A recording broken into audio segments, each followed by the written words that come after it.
Good evening. This is The National, and we're following a breaking story, what President Donald Trump calls a joint precision attack on Syria. I'm Ian Hannamansing in Vancouver. And I'm Adrienne Arsenault in Toronto. We're covering all the angles for you. We have reporters in Washington, London, Moscow, Tel Aviv, and Ottawa.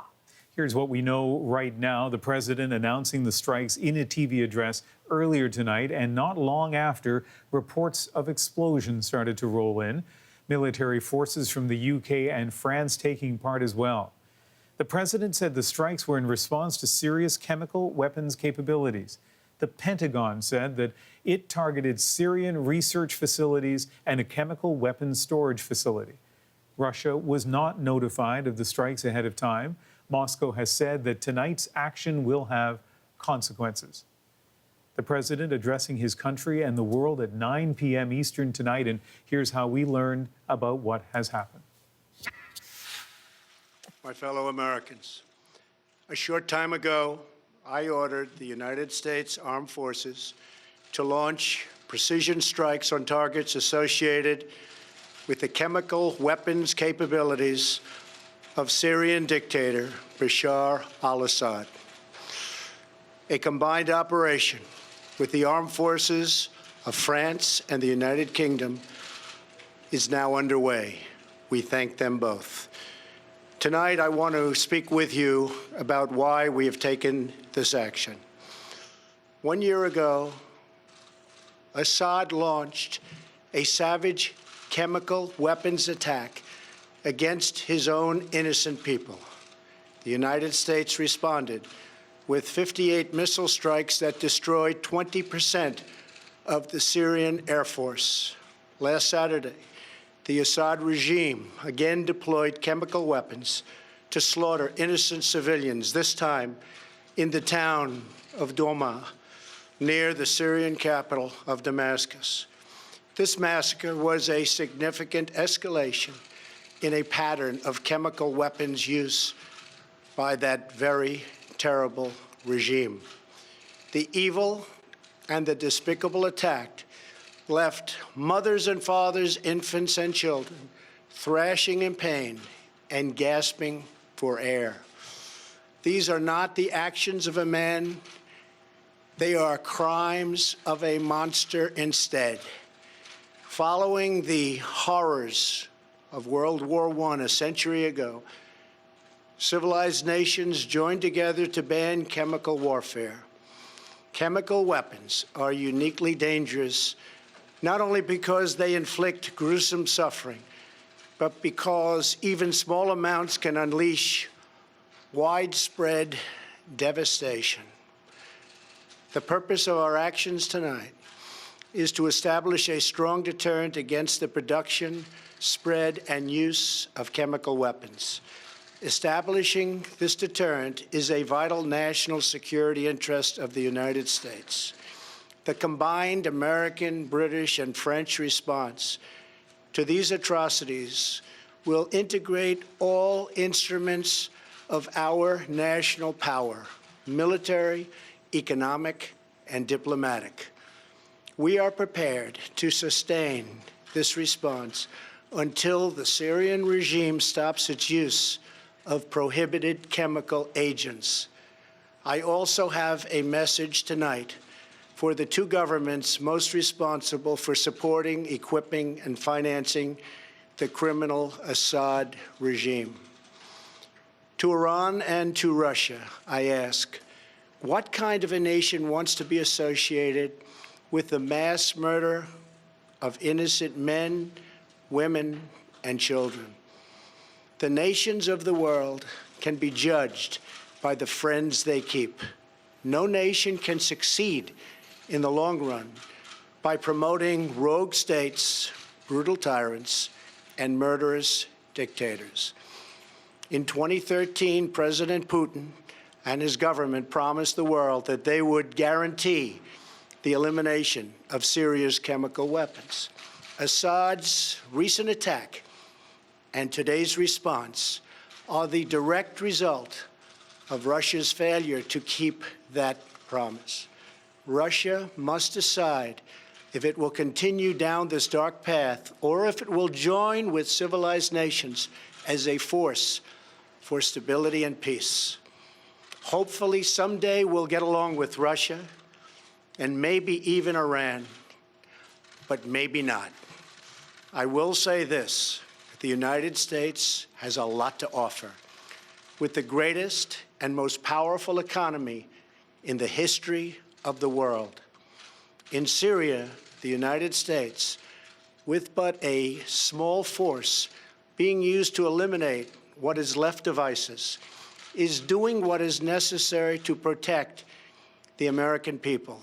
Over the last year, nearly 100% of the territory once controlled by the so-called ISIS Caliphate in Syria and Iraq has been liberated and eliminated. The United States has also rebuilt our friendships across the Middle East.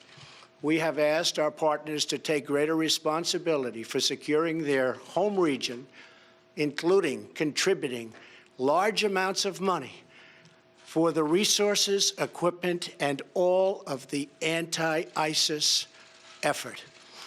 Increased engagement from our friends, including Saudi Arabia, the United Arab Emirates, Qatar, Egypt, and others, can ensure that Iran does not profit from the eradication of ISIS. America does not seek an indefinite presence in Syria under no circumstances. As other nations step up their contributions, we look forward to the day when we can bring our warriors home, and great warriors they are. Looking around our very troubled world, Americans have no illusions. We cannot purge the world of evil or act everywhere there is tyranny. No amount of American blood or treasure can produce lasting peace and security in the Middle East. It's a troubled place. We will try to make it better, but it is a troubled place. The United States will be a partner and a friend, but the fate of the region lies in the hands of its own people. In the last century, we looked straight into the darkest places of the human soul.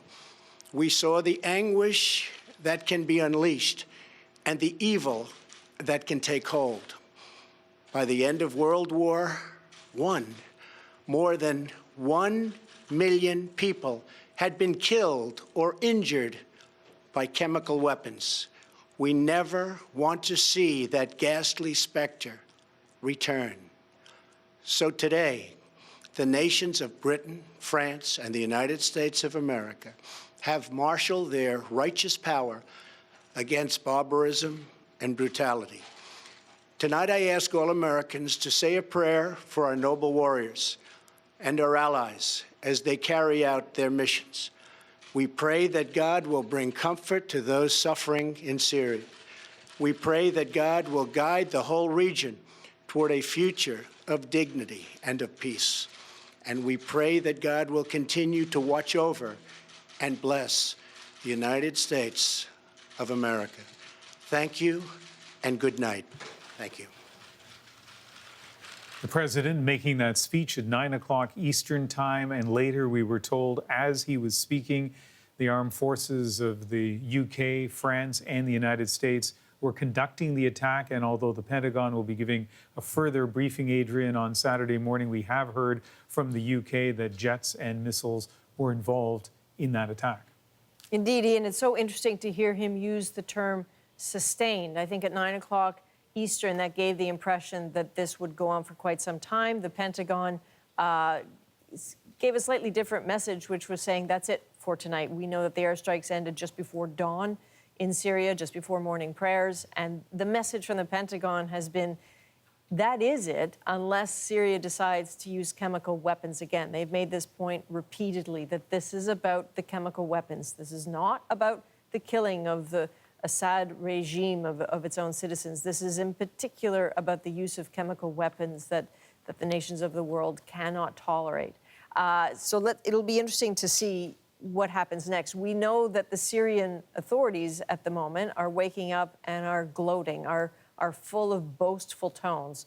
take them for what you will, but Syrian state television is reporting that, they had moved the troops in advance, that they got a heads up from Russia that this was coming, that one of the attacks on one of the research sites near Homs didn't really do any damage except injuring 3 civilians. This is just the information that is coming out of Syrian state television. So understand the leaning of that. But for the moment, it looks like Syria is saying we've absorbed this and we're moving on. Now, the Pentagon told us earlier tonight exactly what those strikes were targeting. A scientific research center located in the greater Damascus area. This military facility was the Syrian Center for the Research, Development, Production, and the Testing of Chemical and Biological Warfare Technology. Then there was a chemical weapons storage facility just west of Homs. That's the one I was just referring to. The U.S. military says this was the primary location of Syria's stockpile of sarin gas and the production equipment. The third target, also in the region, was what's considered a secondary chemical weapons storage facility and an important command post for the Syrian regime. And it's interesting, Ian, as I was talking with some of the panelists here, Brian Stewart and Tom Nichols, they were saying that, it'll be interesting to see what happened because they don't believe that Syria attempted to move its chemicals over the last week or so, because to do so would be to expose that A, it has them, and B, where they're coming from and where they're going to. So it's entirely possible that they left them there. So it will be interesting to see what happened there. There's so much to go through tonight. We will take you through all the developments and the reaction as we have it. The U.S. talked about a precision strike, and they mean that in a geographic, strategic way, but they might as well mean it in a political way as well. There are a lot of issues to be looking at, including they are very mindful of trying to not have any casualties, or at least minimize the casualties. So keep that in mind as we go to Washington. Our Lindsay Duncombe is standing by in our bureau in Washington. But first, a tweet from Vice President Mike Pence. He wrote, "On nights like tonight, I'm mindful of the daily sacrifices of our brave men and women in uniform and their families make every day. To our soldiers, sailors, airmen, Marines, and Coast Guard, thank you. You are the best of us." So let's go back to Lindsay Duncombe. And one of the things we've been talking about through the evening on our coverage on CBC News Network, and let's address this now. There was some talk that maybe there was a bit of a struggle going on within the White House. How strong should the action be? What should be targeted? What's your sense of the message, Lindsay, that was sent by Washington tonight? Well, I think if you look at the 3 different strikes happening in one shot, as the Defense Secretary put it, this really looks as though the strategies put forward by General Mattis is something that they ended up going with.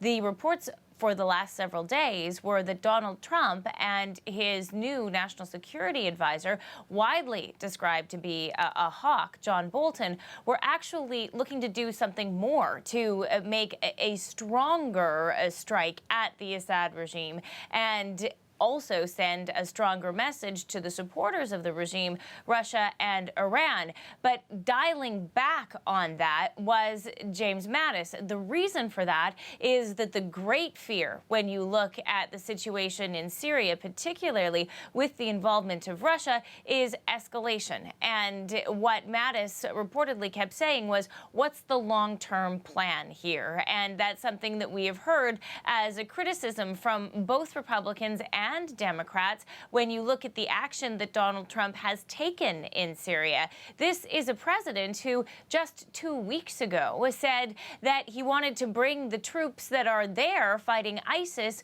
home. And he's a president that was elected on America First, wanting to not be the person that brought the United States into foreign wars, especially in the Middle East, in this war-weary country. But, I heard Adrian talking about how this is playing in Syria and how the government is really saying that this is something that they can recover from. The person who will not like that assessment as it comes to him, perhaps while he's watching Fox News or on Twitter, is the President of the United States. Because if we looked at those tweets throughout the week, it was very clear that Donald Trump wanted to send a clear message to Assad. He called him a gas-killing monster. And if this is being brushed off in Syria, and we certainly will know the extent of the damage a little bit later on as the hours go, then that will not make Donald Trump happy. And just before we let you go, Lindsay, quickly, some of the reaction you've seen in Washington tonight. A lot of it predictable. One of the first things that James Mattis did was say how the president has authority for these strikes under the Constitution, Article 2, in the national security interests of the United States. Many Democrats are saying this is something that he should have gone to Congress for. Tim Kaine, though, the senator from Virginia, took it a little bit further and sort of led it into that whole chaos of the presidency, saying today it's Syria. What's it going to stop him from bombing Iran and North Korea next? And that's a reminder of those other conflicts that are still going on. And it also is a talking point we'll likely hear from Democrats as we move into the midterm election season. All right, Lindsay Duncombe in Washington, thank you very much. Let's go back to our studio in Toronto. Adrian. Well, we have some video to show you from Syria this morning. Keep in mind, there are a lot of pictures out there, but we're only going with what we can verify. What you're looking at here is Umayyad Square in Damascus. This is where Syrians took to the streets in celebration in the streets after the U.S. airstrikes. So it's the kind of defiance you might expect from supporters of the Assad regime. State TV says Damascus shot down 13 missiles launched in its way. And what these people are effectively saying is that all you've got? It is also morning, obviously, in Tel Aviv, where Derek Stoffel is watching the developments from our Middle Eastern Bureau. He joins us now. So, Derek, can you give us the latest? Well, certainly, as you say, the bravado from the Syrian regime, all kinds of broadcasts on state television saying that many of the targets, what was it, inside the different bases had been moved, and that the bases themselves did not sustain as much damage as perhaps the Pentagon would like. Of course, very difficult to verify all that, not only in the fog of war, difficult to get to these sites as well. But we do know that there were three targets in these strikes early this morning in Damascus. The first target in Damascus, near Damascus, was a research and development facility where the U.S. Pentagon says not only chemical but biological weapons were under development there. We've heard from the Syrians that there was only limited damage to this center there near Damascus, although we did see reports certainly of explosions. People reported saying that on Twitter that they felt the explosion, woke them up throughout the night. And then the other two sites are near the Syrian city of Homs, both believed to be chemical weapons storage facilities. One of the sites that was hit is believed also to be a command and control facility as well. So the Syrians saying that they were able to sort of move some of the contents of those sites around, and really playing down the fact that there was damage. But as I say, difficult to sort of verify that so soon after after the strikes were carried out. Derek, I know it is excruciatingly early in Tel Aviv right now, but can you give us a sense of the alert level, if you have one, in terms of not just sort of the Israeli military, but the Israeli people? Well, certainly I think people are on edge throughout the Middle East. Everyone was expecting that the United States would carry out these strikes. There was a lot of backing from here in Israel, but also Saudi Arabia, the United Arab Emirates, But in terms of, it's a Saturday morning, very quiet right now, but the city and the country is on edge because of what we saw a week ago, last weekend, when there was strikes on another Syrian base where the Israeli media say that the Iranians were constructing a base.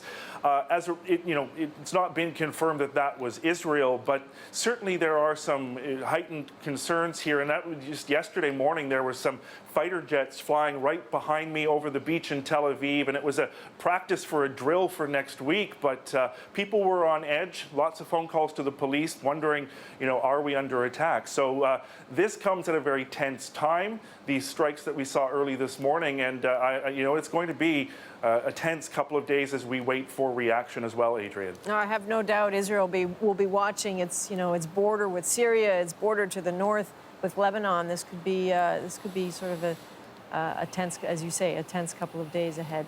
Derek Stoffel in Tel Aviv, thanks very much. Mm-hmm. And Prime Minister Trudeau issued a statement tonight. In it, he says Canada condemns in the strongest possible terms the use of chemical weapons in last week's attack in eastern Ghouta, Syria. Canada supports the decision by the United States, the United Kingdom, and France to take action to degrade the Assad regime's ability to launch chemical weapons attacks against its own people. We will continue to work with our international partners to further investigate the use of chemical weapons in Syria. Those responsible must be brought to justice. We have much more coverage of this breaking story ahead, including reaction live from Moscow, where it is already Saturday morning. And from the members of the coalition, we'll go to London to break down how it's all playing there. This is The National. We'll be right back.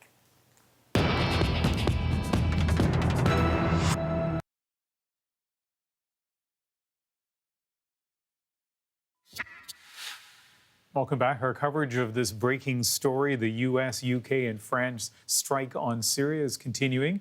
The Russian embassy in Canada tweeting this evening, U.S. strikes on Syria, treacherous and insane, are clear and present danger to world peace. Washington and its UK-French allies should and will be held responsible for this brazen act of aggression and disregard of international law. Well, throughout this evening and into the morning, Chris Brown has been watching developments for us from Moscow. And Chris, I know still early Saturday morning in Moscow, but tell us about the Russian reaction. Well, you used the word aggression as one of the quotes coming out of the statement from the Canadian embassy. It's being bandied around here quite a bit as well. One of the most, let's say, forceful quotes has come from Alexander Sharon. He's a Duma parliamentarian here, but he also chairs, or he's a deputy chair of the Defense Committee, so it's a fairly powerful position. He said Russia views this as an act of aggression. The U.S. President Donald Trump is not just a criminal for the whole world, he is Adolf Hitler #2, and he was on Russian TV actually a couple of times over the last hour or so, almost screaming at times, very, very angry. They think they're weaker than North Korea. They think we are weaker than North Korea, but they're wrong. Are we going to let the United States control the world? This is a strike against Russia. So some fairly strong words from the Duma. Nothing as yet coming out of the Kremlin. The Kremlin statements tend to be somewhat less belligerent than what you hear from the Duma. We heard something from the Ministry of Foreign Affairs, from Maria Zaharova. The Syrian capital was attacked at the very moment the country had a chance for a peaceful future, and she, in fact, blamed the media for its coverage of the chemical weapon attack on Duma. Now, it has to be said that Russia has been peddling a very different version of what happened in that area involving the attack of last week.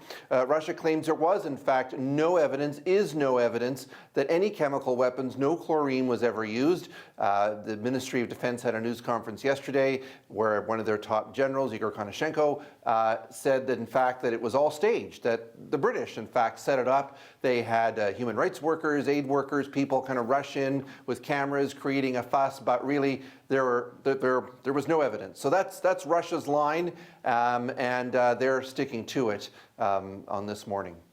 Chris, we have about a minute here, but I guess one of the things that makes the rhetoric, both from the United States and Russia, concerning is the possibility that there could have been or might be a military conflict between those two countries in Syria. Tell us about the Russian forces there. What we know is that there was, from Russia's defense ministry, they put out a statement just a short while ago saying there was no attack on any of the Russian assets in Syria.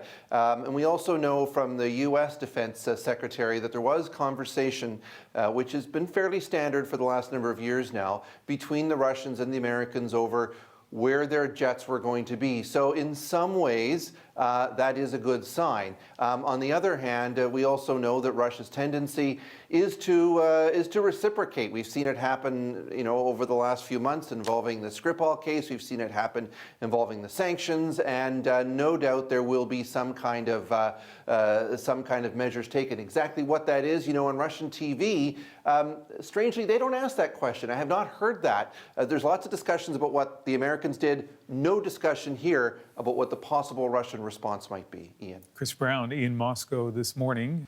So lots of countries involved here, not just the United States and Syria, but also Moscow and the two allies of the United States involved in this, the UK and France. And that is part of the story that Adrian's watching.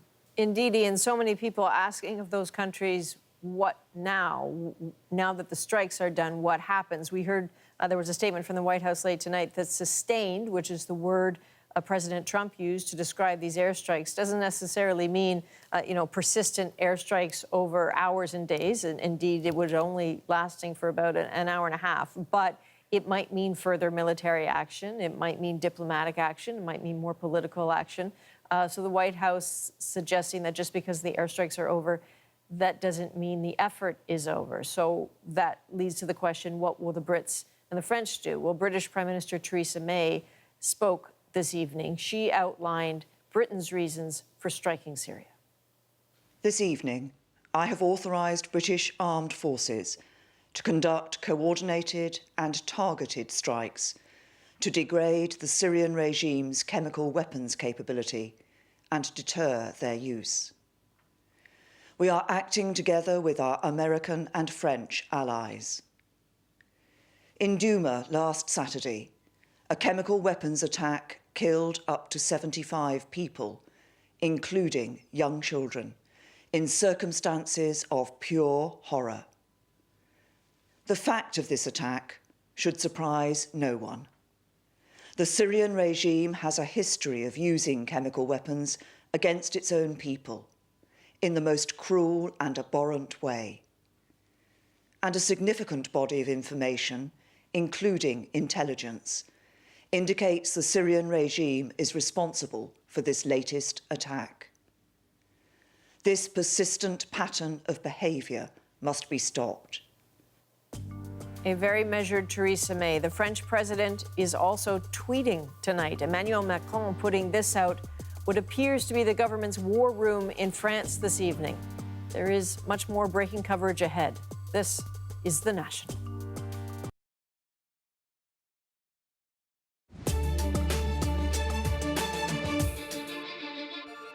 Tonight's U.S. missile strikes against Syria could move the world closer to a larger war, just 6 days after that fateful attack on Douma. So here's how we got from there to here. Saturday, images of agony appear to show people in Douma being treated for a chemical attack. Sunday, Donald Trump fires off a menacing tweet. President Putin, Russia and Iran are responsible for backing al-Assad. Big price to pay. Monday, Russia calls Western allegations about chemical weapons a serious provocation and warns the U.S. of grave repercussions if it attacks Syria. Trump responds with bluster. We're the greatest fighting force anywhere in the world. So we're going to make a decision tonight or very shortly thereafter. Tuesday, Russia vetoes a U.S. motion to have the UN investigate whether Syria uses chemical weapons. History will record that on this day, Russia chose protecting a monster over the lives of the Syrian people. Wednesday, the Kremlin calls for restraint over Syria, but reports quote a Russian diplomat threatening reprisal if the U.S. strikes and Trump responds. Russia vows to shoot down any and all missiles fired at Syria. He tweets, "Get ready, Russia, because they will be coming, nice and new and smart." Keep in mind, this is the president who has long said he would never tell an enemy in advance what his plans were, would always want the element of surprise. There has been so much talk about tonight's airstrikes, though, that both Syria and Russia have had time to reposition. Senior Syrian officials have been moved to safe houses near Damascus, and Syrian planes have been flown to 3 Russian air bases. And Russia moved ships out of Syrian ports, clearly thinking Trump was not bluffing. So we have a few guests in studio we've brought in for their expertise. Very grateful for it. Brian Stewart, Tom Nichols. Brian, you're of the Munk School of Global Affairs. Tom, you are with the Naval War College in Rhode Island.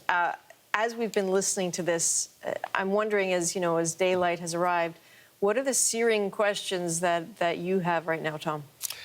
One is, what is the actual Russian reaction? We've seen some tweets from the Russian embassy in Washington and strange comments from some Russian parliament members. But I'm wondering if, once again, Assad got off the leash, did something where the Russians have accepted that their guy is just going to have to take a beating for this. And if that's the case, then I think we're, in less of a crisis. So I'm curious about the Russian reaction. To that point, if I can interrupt, we were talking earlier about how there was a level of coordination, usual channels between the United States and Russia in this sort of, hey, listen, if something happens in the skies, that's us. So they didn't exactly close the doors of communication. Right. That's the normal deconfliction channel. That's the open channel we keep with the Russians to keep out of each other's way in the skies over Syria.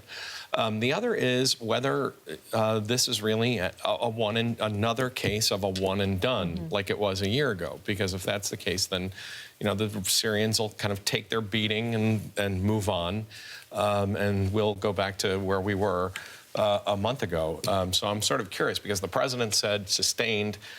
Secretary Mattis said, for now, this is over. Well, that doesn't look like sustained. That's very quick for sustained. At the start of the evening, it looked like we might have a week of rolling thunder coming in. But, of course, if this is just it now, Assad may figure, OK, we took our hit. We had plenty of warning. We had plenty of warning. Our casualties were somewhat limited, and it doesn't really affect our ability to make war, to hold this country together. Even the pictures from Damascus are a little bit misleading, because at least judging, and again, I don't represent the Pentagon, but judging from the Pentagon's briefing, it looks like what they did is they struck an R&D site, a research and development site near Damascus. That was not, the middle of the city in flames. I mean, if the United States and an allied coalition had struck Damascus proper, you'd see a lot of damage. One thing I do worry about, though, not worry, but I'm considering is that will there be more reaction in the countryside against American interests, French interests, international interests, that could be taken in an unconventional way, that could be not perhaps tied back to the Assad regime, but basically guerrilla action. Now, the Russians lost about 200 mercenaries trying to go face-to-face with some Americans not long ago, and that they may not try that again. But it is a problem that if there's only 2,000 special forces, Americans. And they're scattered throughout the country in little pockets. Do they become somewhat targeted now in ways that we haven't seen before? I'm sure, as General Dunford pointed out, that the force protection has been changed. The force protection condition has been changed. But, they're already in quite a lot of peril just by being there. And I think I worry less about that situation than I do about what does this actually mean going forward? Because we've done it. We've sort of made the point we had to make. From the Canadian Prime Minister to the British Prime Minister to the French President, they've all made the point that this is the kind of action we have to prevent in the future, which is, they phrase that very carefully, because a retribution attack would not be acceptable under international law. But again, the potential that this is a strike without a strategy. A strike, well, it's split strategy. I think you had more coherence of a strategy in Europe than you did in Washington. Well, let's talk about Europe then. Let's talk about France for a second, because I know when Margaret was talking about Macron, you were jumping out of jumping out of your seat? Because it's important to talk about Well, I France think as it well. is. I think because we sometimes focus too much on Trump, but it was quite interesting the role that Emmanuel Macron played for France, becoming increasingly the main military power in Europe, working with the Brits on this. But remember, it was France under Hollande in 2013 who wanted to launch a major attack on Libya when the first chemical weapons were used, and they were very disappointed when Obama refused to go along. So France has been kind of wishing for a coherent foreign strategy to deter Syria for years now, and it finally seems to, in this, I'll be interested in the political history of this, the diplomatic history. It seems to me it took a fairly major role in getting the White House to talk a little more coherently, and may have helped a good deal in that as well. But Margaret Evans made a good point.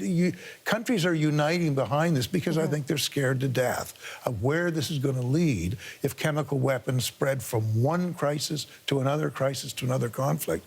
And I think it's not completely unlinked that this happens at a time when the controversy over Russian poisoning in Britain. I think it's an even bigger point than chemical weapons. I think that's right. I think what's really scaring the countries like the United States and its allies is not just these chemical weapons, but the complete unraveling of any kind of international norms about anything. Yeah. I think, this is part of the world just spinning out of control. If you had said at the close of the Cold War 25 years ago that, by 2018, we'd be having to deal with 500,000 people dead and chemical weapons being thrown around in the Middle East and Iranian fighter jets and Russian fighter jets, polluting the skies of the Middle East, people would have said that's crazy. And the Secretary General of the UN said today a Cold War is underway. We basically have a very, very frightening international situation. I agree with Tom. The Middle East in particular has become more at sea as the foreign influence has basically given way to the Russians, the Turks, the Iranians, what have you. So I think they want to go back, not that they can solve all the problems by any means, but at least they can perhaps try to get more of a stability, which with 700,000... The forces of order versus the forces of chaos. Exactly. Do you think there's an appetite for that in the various sort of domestic political spheres here? I mean, to a degree, Donald Trump will be able to go to bed now and say, look, I've done this, and it will play very well domestically, but will continuing play well? I don't think it's going to play that well domestically in the United States.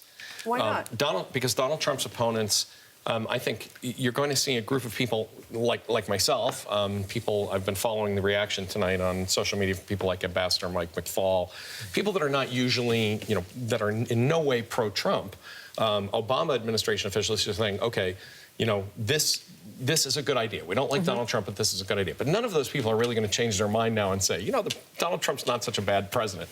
The people who elected Donald Trump, I think, are going to be much angrier about this because they elected him specifically on the promise that Trump made on the campaign trail that I won't be Barack Obama or Hillary Clinton or George W. Bush. I'm not going to get involved in all these, well, we can remember the expression he used about certain countries. Yes. This is now the second Middle East strike from Donald Trump, and his base, his very loyal isolationist base, is already going crazy. But I suppose that the distinction might be, and maybe this is politically naive of me to say this, but the images we're seeing tonight are so sanitized. We have yet to hear from Syrians on the ground in terms of what this felt like and what this means for them. So to a degree, looking at it potentially from an American perspective, it's clean. Well, we'll see how if you buy that language of precision, this is clean. Well, we'll see in a way how world markets react tomorrow too. I mean, they've been really rattled recently with trade wars, with something like this. There was a kind of incoherence to this whole strategy, this whole drama that I think has left a lot of people uncertain. It was a more limited strike than they thought, but up till a few hours ago, nobody knew what, in fact, the strike was going to be.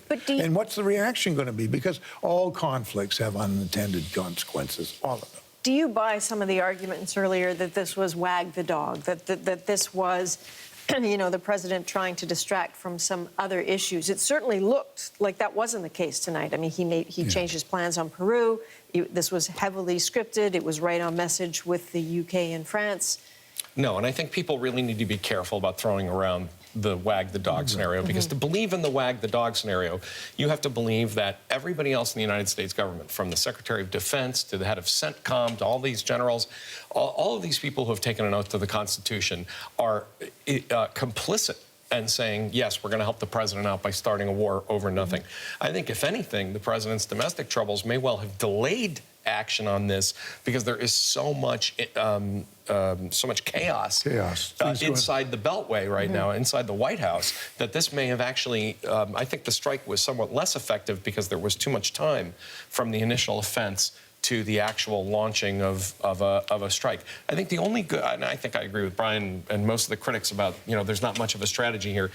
I think this was a good idea for the same reason I thought the strike a year ago was a good idea, and that's for one reason only, which is to always leave the option open to the Syrian regime, for us to tell the Syrian regime that we have not taken violence off the table for your actions. But beyond that, I don't know that this is going to change much. And frankly, to go back to the domestic reaction, if some of the other things that are happening right now, some of the things that are about to pop out of the Mueller investigation, if any of those things turn out to be true, that this story will be gone, the Syria strike will be gone in 72 hours, and we'll be right back to duking it out over America's domestic problems. But the other thing, too, is no matter how much that dog is wagging that tail furiously, the president still has responsibilities that he can't really duck. I mean, something like this would be very, very hard for the president of the United States. Oops, I'm not going to get involved in that. I mean, that would have created an enormous dissension, I think, in the West, even more questions about his leadership.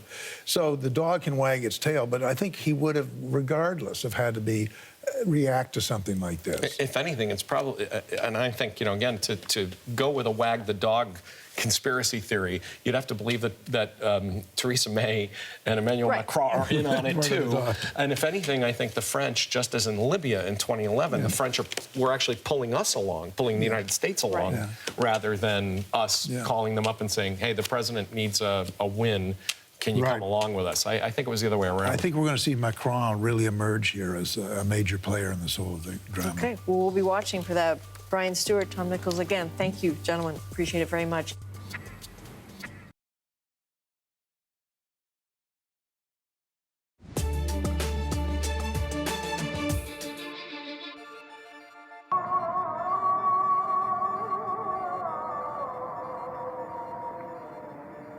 That is the sound of the call to prayer in Damascus just a few hours ago, the morning prayers, as Syrian anti-aircraft defenses lit up the sky, trying to bring down cruise missiles launched by the U.S. and its British and French allies. The city was hit with a brief but pretty intense barrage of missile strikes targeting Syria's chemical weapons facilities. We will continue to track the breaking news developments out of Syria for you. But right now, we want to get to some of the other news of the day right here at home. And another difficult Friday in small-town Saskatchewan, exactly 1 week after the deadly Humboldt Broncos bus crash. Funerals were held for 3 of the victims: Adam Harold, who was called up to play for the Broncos for the playoffs, Glenn Dirksen, the bus driver, and Jacob Light, a 19-year-old Ford. And a couple of big names from the NHL were in Humboldt to pay their respects today. Susan Ormiston has that story. Last night, an unimaginable tragedy occurred on the roads of rural Saskatchewan. Remember last Saturday, the season final between the Jets and the Blackhawks. NHL players in a moment of silence, their nameplates replaced by one word: Broncos. This week, as young Broncos players, a coach and staff are remembered and buried, a small plane arrived today at Humboldt's tiny airport, carrying a couple of those NHLers. Hi, Kevin. Here to shore up the families and Broncos president Kevin Garinger, who've all suffered through the most unimaginable week. How are you, Jonathan? How are you? I'm good. Good, thanks. Jonathan Taves, the Blackhawks captain, grew up playing hockey on the prairies. It was Winnipeg Jets executive chairman Mark Chipman who launched the idea of giving over those game-worn jerseys. So what we did here, guys, is on both sets is just to authenticate them. Oh, that's just... Oh, my gosh. That is just... So that's the picture and the script from the game. John, do you want to pull one out of the Chicago bag, Hawks bag here? About 50 NHL jerseys from both teams emblazoned with Broncos. One more sign this tragedy has rippled wide. Just to be able to convey that, you know, we're behind them, and hopefully that brings some small measure of comfort, I guess. There's lots of young men in hospital right now looking for some inspiration. What would you say to those guys, young players who don't know what their future holds in terms of hockey or anything else, really? Well, again, I can't for 1 second pretend that I know what it's like for anyone close to this event to know what they're going through, what they're feeling. But just to know that the entire hockey world is there for them, and that support and love is there. Millions of people that don't even know them that I think are reaching out, showing their sympathy. So I think they got to know they're not alone going through this. The Jets executive and the Blackhawks captain were invited by the family to come and privately remember Jacob Light, a bright hockey prospect just like Taves once was. It's a somber ride to the funeral, one of 3 today. Susan Ormiston, CBC News, Humboldt. An update on our top story, the strike on Syria, just ahead. This is The National.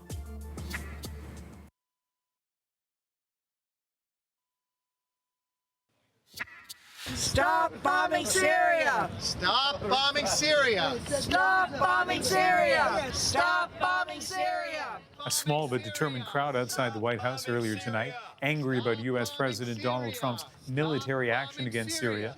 And given Trump's warning that tonight's attack may not be the last, you can expect protests like this to grow in the coming days. Just before we go, here's what we can tell you about that military action as of now. The president announcing the strikes in a TV address earlier tonight, and not long after reports of explosions started to roll in. Military forces from the UK and France taking part as well. Trump said the strikes were in response to Syria's chemical weapons capabilities. The Pentagon said they targeted Syrian research facilities and a chemical weapons storage facility. Russia not notified of the strikes ahead of time. Moscow has said that tonight's action will have consequences.